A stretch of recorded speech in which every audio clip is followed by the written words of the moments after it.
I was sitting on the soft snow with a blanket over my shoulders. I looked around warily before turning on my flashlight. You never knew when one of them could see you, even this deep into the woods.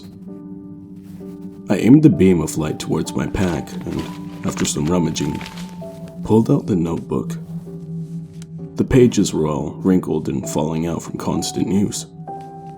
I didn't write anything special in the book, just the days. The days since shit hit the fan. I thought about the small boy, ripped apart by their bare hands. They laughed as they used his intestines to strangle his mother, who wouldn't listen as I called to her that it was too late. I shook my head to rid myself of the nightmares in my mind. I looked back at the notebook. In a quick scrawl, I wrote 601. It was how many days had gone by since I last saw someone that wasn't one of them. God, I'm really all alone. I snapped the notebook shut and put it away. I knew my light had been on for too long.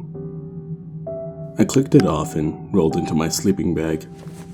I couldn't risk a fire, but this was going to be a cold night. I ventured into town early the next day. If you went early, you may avoid confronting them.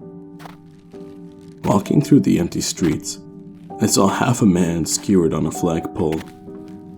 This was nothing new.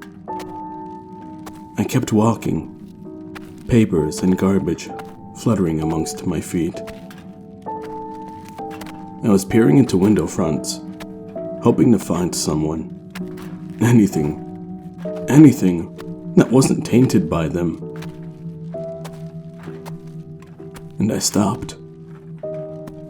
I saw her from across the street, hiding in the back of the small store, hiding from their prying eyes.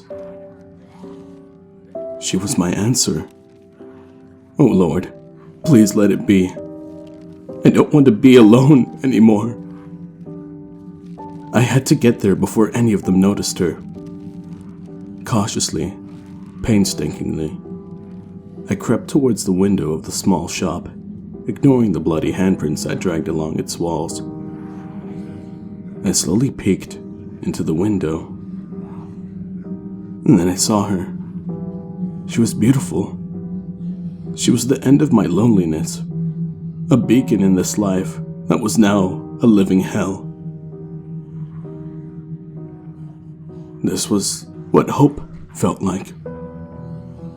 I didn't see the empty bucket underfoot until it was too late. With a loud rattle, it fell over and rolled down the street, clamoring all the way. Instantly, the town was abuzz with life, or death. They started to hoot with glee as they all ran to me. I shuddered. One could never get used to the sight of this. I didn't think about my safety though. I needed to get to her. They stopped as they saw me dive through the window of the shop, reaching towards her. They smiled. But I didn't care as I grabbed her and stuck her cold barrel into my mouth.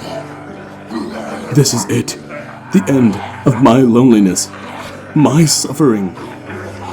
I pulled the trigger, and nothing happened.